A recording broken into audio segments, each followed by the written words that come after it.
વ્યક્તિ કોઈ પણ હશે, ચાહે એ હમણાં જેને વાત કરી છે કે પદ્મિનીબા રાણા, કાલે જ એમને કીધું કે હું રૂપાલા સાહેબને માફી આપું છું, તો મને નથી સમજાતું કે રૂપાલાને માફી નમસ્કાર મિત્રો, વિડીયોની અંદર હાર્દિક સ્વાગત છે મિત્રો। હાલ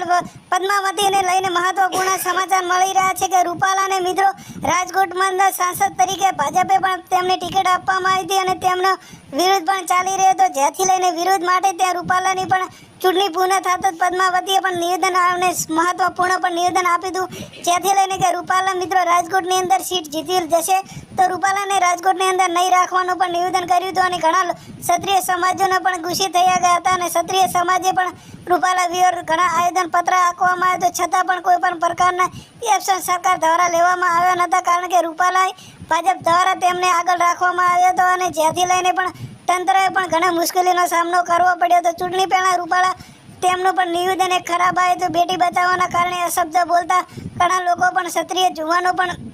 દેશભરમાં ભાજપનો વિરોધ પણ ચાલી રહ્યો છે અને આજકાલના લોકો જુવાની 4 મેના ચૂંટણીના પ્રચારના દિવસે ગણતરી શરૂ થઈ રહી હતી, ત્યારે રૂપાલાને લઈને ઘણા લોકોને મહત્વપૂર્ણ નિવેદન પણ સામે આવ્યું છે। ઘણા ક્ષત્રિય આગેવાને રૂપાલા વિરુદ્ધ પણ આવેદનપત્ર હાલતા છતાં પણ કોઈ એક્શન લેવામાં આવતું નથી।